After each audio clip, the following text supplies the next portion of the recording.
नमस्कार, किसान समाचार में आप सभी का स्वागत है। सबसे पहले मुख्य समाचार। केंद्रीय कृषि मंत्री शिवराज सिंह चौहान ने राष्ट्रीय अंतरिक्ष दिवस के मौके पर कहा, खेती की दिशा किसान की जिंदगी बदलने और देश की खाद्य सुरक्षा सुनिश्चित करने में वैज्ञानिकों का है महत्वपूर्ण योगदान। कृषि मंत्री ने कृषि क्षेत्र में वैज्ञानिक तकनीक के उपयोग पर दिया जोर।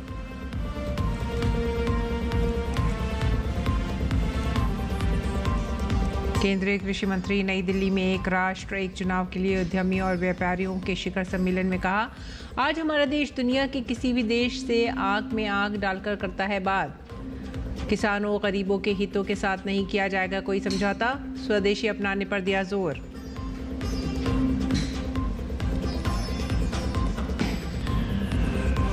बांस की खेती को बढ़ावा देने के उद्देश्य से हिमाचल प्रदेश के मंडी जिला में 1 दिवसीय प्रशिक्षण शिविर का आयोजन। राष्ट्रीय बांस मिशन के तहत 30 हेक्टेयर भूमि पर की जाएगी बांस की खेती। पर्यावरणीय परिदृश्य में एक अक्षय और बहुउपयोगी संसाधन के रूप में उभर रहा है बांस।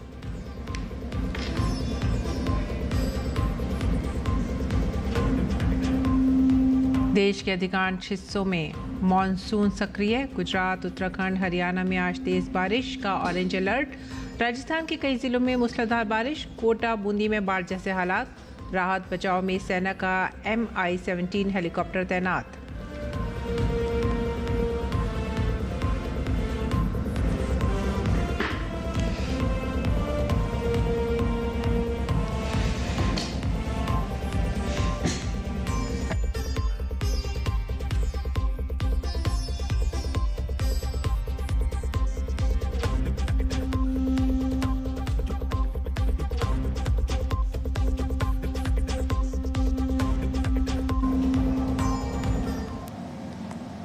समाचार विस्तार से। राष्ट्रीय अंतरिक्ष दिवस के मौके पर भारतीय कृषि अनुसंधान परिषद की तरफ से आयोजित कार्यक्रम को केंद्रीय कृषि मंत्री ने वर्चुअली संबोधित किया। कृषि मंत्री ने कृषि क्षेत्र में वैज्ञानिक तकनीक के उपयोग, संभावनाओं और किसानों के जीवन में आने वाले सकारात्मक परिवर्तनों पर चर्चा की। केंद्रीय मंत्री ने कहा कि हमारे भारत के महान वैज्ञानिकों ने स्वदेशी तकनीक और नवाचार के माध्यम से नई ऊंचाइयों को छुआ है। केंद्रीय मंत्री ने खेती की दिशा और किसान की जिंदगी बदलने और देश की खाद्य सुरक्षा सुनिश्चित करने में वैज्ञानिकों की सराहना की। कार्यक्रम में मौके पर मौजूद भारतीय कृषि अनुसंधान परिषद के महानिदेशक डॉक्टर मांगी लाल जाट ने कहा कि किसानों को समय पर मौसम की सटीक जानकारी उपलब्ध कराने, फसलों को रोगों से बचाने और प्रामाणिक मैपिंग करने में वैज्ञानिक तकनीकी का महत्वपूर्ण योगदान है। स्पेस टेक्नोलॉजी आज नहीं, जब से शुरुआत हुई है वो तो खेती से ही शुरू हुई है। 1969 में भारतीय कृषि अनुसंधान संस्थान के साथ में ये शुरुआत हुआ था और काफ़ी प्रोग्रेस हुई है। तो उसमें बहुत सारी स्कीम्स हैं, जैसे फसल बीमा योजना है तो उसमें स्पेस टेक्नोलॉजी का यूज हो। हमारा soil health management, plant health management, आज को प्लांटिंग, सारी चीज़ों में स्पेस टेक्नोलॉजी का बहुत बड़ा महत्व है और भविष्य में इसकी महत्ता बढ़ती जा रही है। प्रिसीजन एग्रीकल्चर की हम बात कर रहे हैं तो उन सारी, और या क्लाइमेट की समस्या है तो वेदर की है, तो उन सारी चीज़ों के लिए स्पेस टेक्नोलॉजी का काफ़ी महत्व है। अंतरिक्ष दिवस पर नई दिल्ली के भारत मंडपम में आयोजित एक कार्यक्रम में एक्कैन के फाउंडर भरत चकनहल्ली का कहना है कि भारत में स्पेस टेक्नोलॉजी के माध्यम से किसानों को लाभ देने का प्रयास लगातार जारी है। किसानों को ऐप्स के जरिए सारी जानकारी उपलब्ध करवाई जाएगी, जिसमें उन्हें आसानी से डाटा, इमेजेस और अन्य आवश्यक जानकारी प्राप्त हो सकेंगी। उनसे विशेष बातचीत की हमारे संवाददाता तापस भट्टाचार्य ने। प्रधानमंत्री नरेंद्र मोदी ने नेशनल स्पेस डे पे कहा है कि स्पेस सेक्टर में स्टार्टअप्स बहुत आगे बढ़ रहे हैं और अब चुनौती है यूनिकॉर्न बनने की। बहुत सारे स्टार्टअप्स आए हैं नेशनल स्पेस स्टार्टअप डे पे और हम आज यहाँ पे पहुँचे। एक्कैन क्या है, अगर हम बात करें, क्योंकि बहुत से लोग कहते हैं कि ये सैटेलाइट उड़ाना, ये सैटेलाइट या फिर स्पेस में जो काम होता है वो एलिटिस्ट है, ये गांव में या लोगों के लिए फ़ायदेमंद नहीं है। कैसे उनको समझाएंगे कि आप लोग क्या करते हैं और कैसे गांव के लोगों के लिए ये फ़ायदेमंद है? हाँ जी, हम लोग जो करते हैं, जो जैसे आप बोले हैं कि वो एलाइटिस्ट है, उसको हम नॉर्मल मैन तक ले जाने के लिए प्रयत्न कर रहे हैं। हमारा जो एक कोशिश है कि जैसे हमारे प्रधानमंत्री जी बोलते हैं अंत्योदय होना चाहिए, तो हमारा किसान लोगों तक स्पेस का जो बेनिफिट होता है उनको पहुंचना चाहिए। तो इसलिए हम लोग किसानों के साथ काम करते हैं। स्पेस का जो इन्फॉर्मेशन होता है, जो इमेजेस होता है, उसको किसानों तक पहुंचाने के लिए हमारा जो ऐप होता है उसमें उनको हर 10 दिन में वो दिखेगा कि कैसे उनका खेत में कहाँ उगाई अच्छा हो रहा है, कहाँ कम हो रहा है उनका खेत। ये जो है, ये क्या कोई फोटोज या वीडियोस जैसे कि हम देख पा रहे हैं, ये क्या इस तरीके के फोटो आप उनको देते हैं कि और कितना उनको कितनी जल्दी उनको फोटोज ये मिलती है? हाँ जी, ये जो इमेज मिलता है, ये कई फ्रीक्वेंसी को मिला के उनको दिखाते हैं कि कहाँ पे ग्रोथ अच्छा हो रहा है। जहाँ पे हरा ज़्यादा है वहाँ पे अच्छा उगाई हो रहा है, यहाँ पे कम हो रहा है। तो इसको देख के फार्मर लोग उसको कहाँ पे जाना है, कहाँ पे ठीक करना है। यहाँ पे बता रहे थे कितना सरल तरीके से कि कितना आसानी से एक किसान को उसके ज़मीन के बारे में पूरी डिटेल मिल जाती है, और ये संभव हो सका है स्पेस की वजह से, स्पेस टेक्नोलॉजी की वजह से। और आज जहाँ पे भारत एक अग्रणी भूमिका निभा रहा है, उसमें इन लोगों का बहुत बड़ा हाथ है। क्या पसंद उत्तम के साथ मैं तापस भट्टाचार्य, दूरदर्शन समाचार, दिल्ली। केंद्रीय कृषि मंत्री शिवराज सिंह चौहान ने नई दिल्ली में एक राष्ट्र एक चुनाव के लिए उद्यमियों और व्यापारियों के शिखर सम्मेलन को संबोधित करते हुए कहा कि प्रधानमंत्री ने कहा है कि आत्मनिर्भर भारत बनाना है। आज हमारा देश दुनिया के किसी भी देश की आंख में आंख डालकर बात करता है। हमारे नेता ने कह दिया है कि किसानों गरीबों के हितों के साथ कोई समझौता नहीं किया जाएगा। उन्होंने प्रधानमंत्री की अपील दोहराते हुए स्वदेशी अपनाने पर भी जोर दिया। प्रधानमंत्री जी ने एक आह्वान और किया है, आत्मनिर्भर भारत बनाना है।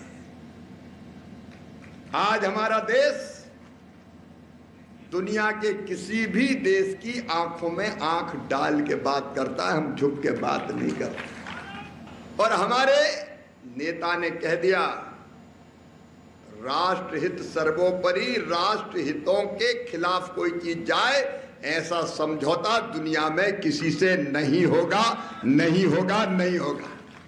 किसानों के हित सुरक्षित रहेंगे, गरीबों के हित सुरक्षित रहेंगे, हमारे देश के जो हित है, यहाँ तक कि हमारे व्यापारी के हित भी सुरक्षित रहेंगे। इतना बड़ा देश अगर एक हो के हमारे देश की जनता तय कर ले कि हम स्वदेशी अपनाएंगे, हमारे देश में बनी चीज ही खरीदेंगे, अपने उद्योग चले, अपने रोजगार चले, अपनों को रोजगार मिले।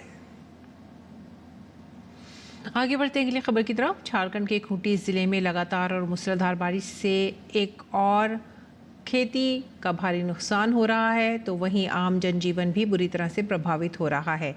लोगों का कहना है कि पिछले 50-60 वर्षों में कभी ऐसी बारिश नहीं हुई थी। लगातार बारिश के कारण किसानों के अरमान पानी में बहते जा रहे हैं। लगातार हो रही मूसलाधार बारिश के कारण किसानों की चिंता लगातार बढ़ती जा रही है। बारिश ने सब्जी उत्पादक किसानों की भी कमर तोड़ दी है। खेतों में पानी भरने के कारण टमाटर, भिंडी, परवल, शिमला मिर्च सहित अन्य सब्जियों के पौधे खेतों में ही खराब हो रहे हैं। किसानों का कहना है कि लगातार बारिश के कारण अकाल की आशंका बढ़ती जा रही है। स्थानीय लोगों का कहना है कि इस वर्ष औसत से काफी अधिक बारिश हो रही है। देश के कई इलाकों में पिछले कई दिनों से लगातार बारिश से जहां धान और गन्ने की फसल उगाने वाले किसानों को राहत मिली है, तो वहीं सब्जियों की फसलों को इससे नुकसान पहुंच रहा है। बारिश के मौसम में अधिक पानी के कारण सब्जियों की फसलें बर्बाद हो रही हैं। बरसात के मौसम में परवल, भिंडी, नेनुआ, बैंगन, करेला, लोबिया, टमाटर आदि सब्जियों पर घातक रोगों का खतरा तेजी से बढ़ जाता है, जिससे किसानों को भारी नुकसान होता है। बारिश के कारण मिट्टी में नमी बहुत बढ़ जाती है, जिससे 50 से 70% फसल खराब हो जाती है। साथ ही ज्यादातर पत्तियों में कीट और फफूंद जनित रोगों की संभावना बढ़ जाती है। भारी बारिश के कारण सब्जियों की पत्तियां फट जाती हैं और पौधे और लताएं नष्ट हो जाती हैं। वर्षा ऋतु में पत्ती सड़न रोग का प्रकोप अधिक देखा जाता है। इससे पत्तियों पर गहरे भूरे रंग के धब्बे पड़ जाते हैं। बारिश के कारण सब्जियों में तना सड़न रोग भी लग जाता है।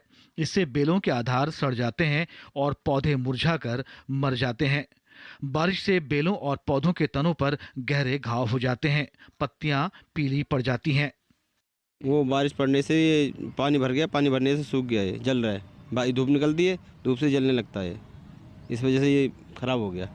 ये कुछ नहीं होगा, अभी तो खत्म होगा, ये सफाई होगी, साफ करना पड़ेगा, खत्म करना पड़ेगा, सफाई होगी इसकी। अब क्या है वो? कीड़े सूंडी होती है और मच्छर भी होता है, सफ़ेद और ग्रीन मच्छर होता है, तो उससे मच्छर लगता है तो उससे फसल जलने लगती है, सूखने लगती है। अपना जो उसका जो रस होता है चूसता है तो उससे ख़राब होती है फसल। कृषि विशेषज्ञ बताते हैं कि ऐसे में किसानों को सब्जी की फसलों को बचाने के लिए कुछ जरूरी उपाय करने चाहिए। कृषि विशेषज्ञों का कहना है कि अगर बारिश के बाद सब्जी की फसल में पानी जमा हो गया है तो जल निकासी की बेहतर व्यवस्था करें। खेत में पानी ज्यादा देर तक जमा न रहने दें। ज्यादा देर तक पानी जमा रहने से सब्जी के पौधों की जड़ों में फफूंद लग सकती हैं। फफूंद से बचाव के लिए सबसे पहले खेत से पानी निकालें। इसके बाद किसानों को 1 लीटर पानी में 2 ग्राम कॉपर ऑक्सीक्लोराइड का घोल बनाकर सब्जी के पौधों की जड़ों में डालना चाहिए। बैंगन और भिंडी की फसल में फलों को नुकसान पहुंचाने वाले फल भेदक कीटों से बचाव के लिए प्रति एकड़ 10 फेरामोन ट्रैप लगाना चाहिए। वहीं सब्जी की फसलों में सफेद मक्खी, माहू जैसे रस चूसक कीटों के नियंत्रण के लिए इमिडाक्लोप्रिड 17.8 SL का 100 मिलीलीटर प्रति एकड़ की दर से छिड़काव करना चाहिए। टमाटर की फसल में पत्तियों और तनों पर भूरे या काले धब्बे या झुलसन के लक्षण दिखाई देने पर रिडोमिल MZ 72%, WP मेटालेक्सिल और मेनकोजेब का 2 ग्राम प्रति लीटर पानी में घोल बनाकर छिड़काव करना चाहिए। अगर किसान वैज्ञानिक तकनीकों को अपनाएं और कृषि विशेषज्ञों की सलाह माने तो इन रोगों से फसलों को काफी हद तक बचाया जा सकता है। किसान समाचार के लिए शमीम अख्तर की रिपोर्ट। भारतीय संस्कृति में महत्वपूर्ण स्थान रखने वाले बांस की खेती को बढ़ावा देने के उद्देश्य से हिमाचल प्रदेश के मंडी जिला के उत्कृष्टता केंद्र सिद्धपुर तहसील धर्मपुर में 1 दिवसीय प्रशिक्षण शिविर का आयोजन किया गया। कार्यक्रम की अध्यक्षता विधायक चंद्रशेखर ने की। ये शिविर राष्ट्रीय बांस मिशन के तहत आयोजित किया गया, जिसके अंतर्गत धर्मपुर विकास खंड में 30 हेक्टेयर भूमि पर बांस की खेती की जाएगी। शिविर में केंद्रीय जैव विविधता तकनीकी संस्था पालमपुर से आए वैज्ञानिक डॉक्टर रोहित जोशी ने किसानों को बांस की उन्नत खेती, देखभाल, कटाई और विपणन के विषय में विस्तृत जानकारी दी। उन्होंने बताया कि बदलते पर्यावरणीय परिदृश्य में बांस एक अक्षय और बहुउपयोगी संसाधन के रूप में उभर रहा है, जिसका उपयोग न केवल ग्रामीण जीवन में बल्कि उद्योगों, निर्माण, कागज, वस्त्र, ईंधन और भोजन के क्षेत्र में भी हो रहा है। कार्यक्रम में लगभग 100 किसानों ने भाग लिया और बांस उत्पादन से जुड़ी आधुनिक तकनीकों की जानकारी प्राप्त की। विधायक चंद्रशेखर ने किसानों को बांस की खेती के लिए प्रोत्साहित करते हुए कहा कि ये न केवल प्राकृतिक आपदाओं से निपटने में सहायक है बल्कि स्थानीय आर्थिकी को सशक्त करने का भी एक बड़ा माध्यम है। उन्होंने कहा कि बांस को हरा सोना और लोगों का दोस्त यूं ही नहीं कहा जाता, ये एक संपूर्ण आजीविका मॉडल बन सकता है।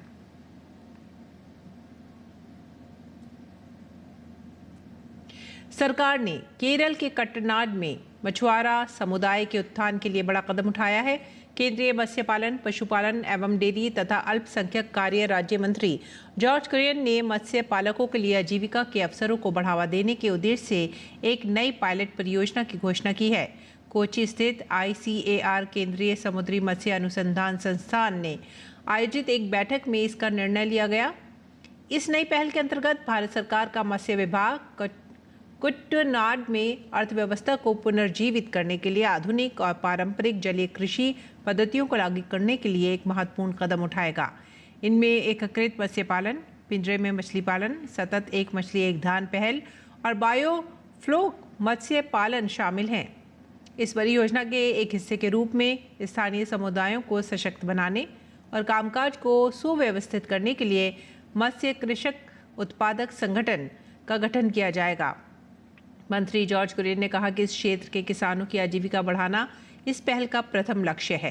पायलट परियोजना के अंतर्गत किसानों को जलीय कृषि और इससे संबंधित अन्य गतिविधियों में जरूरी कौशल प्रदान करने के लिए व्यापक प्रशिक्षण कार्यक्रम आयोजित किए जाएंगे।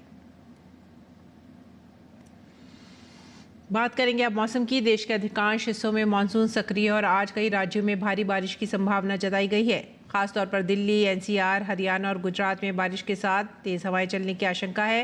राजस्थान में आज और कल भारी बारिश का रेड अलर्ट है। मौसम विभाग ने गुजरात में अगले 29 अगस्त तक विभिन्न हिस्सों में जोरदार बारिश की संभावना जताई है। गुजरात के कच्छ, पाटन, मिसाना, अरावली समेत कई इलाकों में जोरदार बारिश की संभावना है। उधर हरियाणा की भिवानी, रोहतक, महेंद्रगढ़ समेत कई जिलों में भारी बारिश हो सकती है। उत्तराखंड, हरियाणा, गुजरात में आज तेज बारिश का ऑरेंज अलर्ट है। और किसान समाचार में आइए अब जान लेते हैं देश में मंडी का भाव।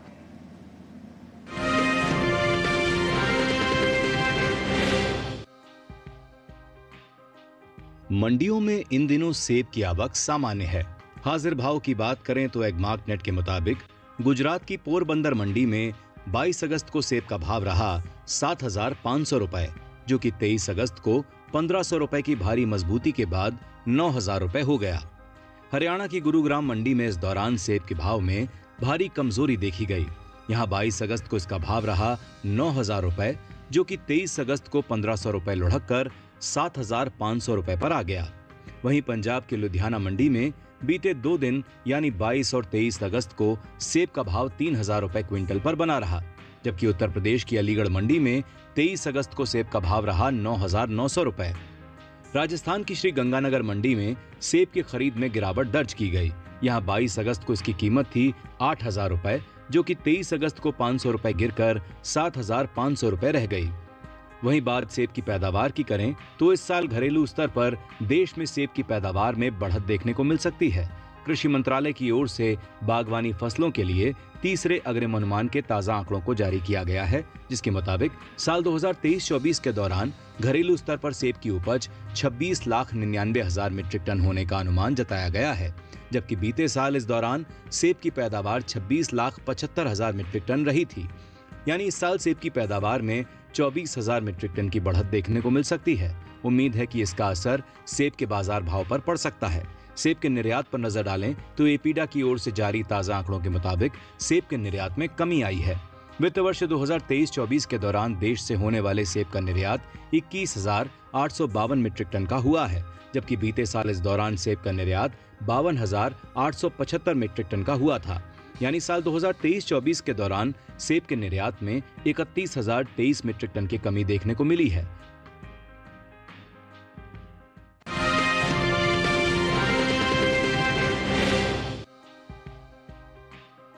इन दिनों सरसों की आवक देश की ज्यादातर मंडियों में सामान्य है। एग्मार्क नेट के मुताबिक गुजरात की सिद्धपुर मंडी में सरसों के भाव में नरमी का रुख रहा। यहां 22 अगस्त को इसका भाव रहा 6,370 रुपए, जो कि 23 अगस्त को 5 रुपए टूटकर 6,365 रुपए रह गया। वहीं उत्तर प्रदेश की फैजाबाद मंडी में सरसों के भाव में बढ़त दर्ज हुई। यहां 22 अगस्त को इसका भाव रहा 6,470 रुपए, जो कि 23 अगस्त को 10 रुपए बढ़कर 6,480 रुपए हो गया। जबकि राज्य की ही लखीमपुर मंडी में सरसों की खरीद नरमी के साथ हुई। यहां 23 अगस्त को इसका भाव 20 रुपए गिरकर 6,720 रुपए से 6,700 रुपए पर आ गया। वहीं पश्चिम बंगाल की आसनसोल मंडी में इस दौरान सरसों के सौदे स्थिर भाव पर हुए। यहां दोनों दिन यानी 22 और 23 अगस्त को सरसों का भाव 7,050 रुपए पर टिका रहा। कृषि मंत्रालय की ओर से जारी तीसरे अग्रिम अनुमान के मुताबिक साल 2024-25 के दौरान 126,06,000 टन रबी सरसों पैदा हो सकती है, जबकि पिछले सीजन की पैदावार 132,59,000 टन थी। कृषि मंत्रालय की ओर से जारी तीसरे अग्रिम अनुमान के मुताबिक साल 2024-25 के दौरान कुल खरीफ तिलहन की पैदावार 277,90,000 टन हो सकती है, जो पिछले साल की तुलना में ज्यादा है। आपको बता दें कि बीते साल तिलहनी फसलों की उपज 241,62,000 टन रही थी।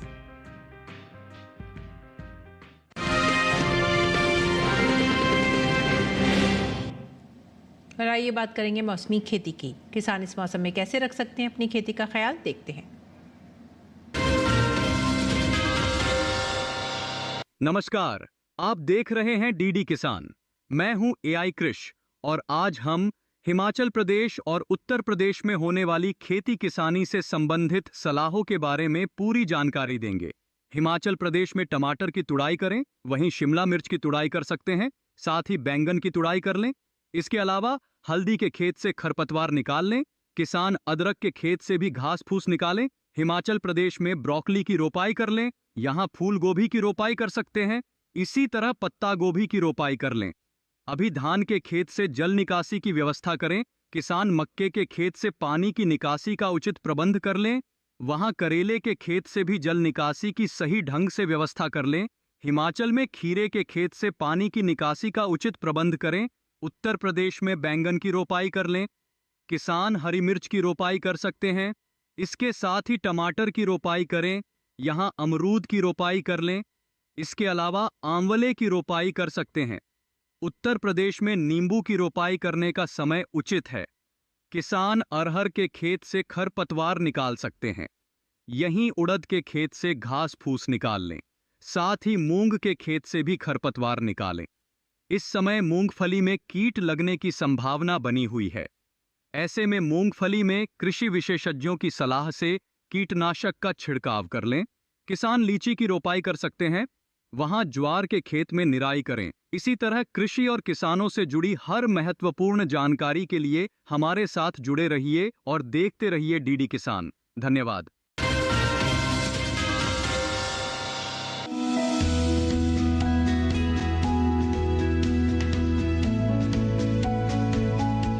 टमाटर के लिए जीवांश वाली बलुई दोमट और दोमट मिट्टी इसके लिए ज्यादा उपयुक्त होती है। 1 हेक्टेयर बुआई के लिए सामान्य किस्म का 400 से 500 ग्राम बीज चाहिए, जबकि संकर किस्म का 150 से 200 ग्राम बीज ही पर्याप्त होगा। जिन किसानों की पौध तैयार हो गई है वो अब इसकी रुपाई कर ले। रुपाई के लिए खेत को अच्छी तरह जोतकर मिट्टी को भुरभुरा बना ले और क्यारियां तैयार कर ले। हर क्यारी 0.75 मीटर चौड़ी और जरूरत के हिसाब से 5 से 10 मीटर लंबी हो सकती है। ध्यान रहे कि सीमित बढ़वार वाली फसल के लिए कतार से कतार के बीच की दूरी 60 सेंटीमीटर और पौध से पौध की दूरी 45 सेंटीमीटर होनी चाहिए, जबकि असीमित बढ़वार वाली फसलों में कतार से कतार की दूरी 75 सेंटीमीटर और पौध से पौध के बीच की दूरी 50 सेंटीमीटर होनी चाहिए। रुपाई दोपहर बाद करना ज्यादा बेहतर रहेगा। रुपाई के तुरंत बाद जरूरत हो तो हल्की सिंचाई कर दे। बाद में जब भी आवश्यक हो तो पानी देते रहे। खरपतवार नियंत्रण के लिए समय समय पर निराई गुड़ाई करते रहे। टमाटर में कई तरह की बीमारियां भी लग सकती है। झुलसा रोग में पुरानी पत्तियां पीली हो जाती है। टमाटर की फसल में विषाणु से फैलने वाला मौजिक रोग भी खतरनाक है। इसमें पत्तियां सिकुड़ जाती हैं और पौधों की बढ़वार रुक जाती है। रोकथाम के लिए सिकुड़ी पत्तियों को उखाड़कर जला दें। टमाटर में पत्ती, तना और फल भेदक कीट लगते हैं। इससे ग्रसित पत्तियां गिर जाती हैं। रोकथाम के लिए विशेषज्ञों की सलाह पर उचित दवाओं का छिड़काव करें।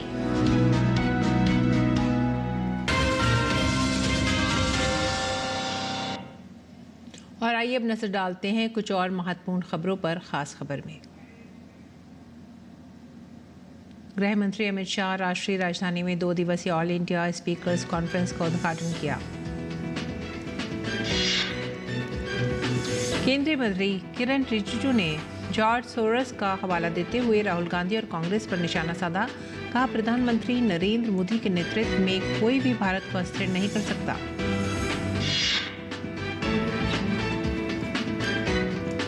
रक्षा अनुसंधान एवं विकास संगठन DRDO ने ओडिशा के तट से एकीकृत वायु रक्षा हथियार प्रणाली IADWS का पहला उड़ान प्रशिक्षण सफलतापूर्वक किया।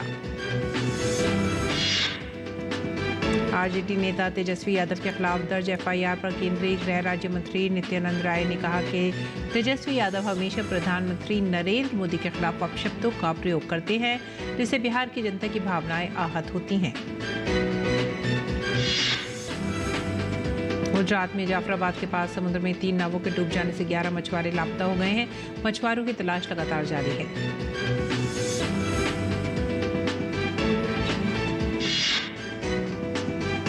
और इसी के साथ ही आप हमारी पूरी टीम को दीजिए आज्ञा। नमस्कार।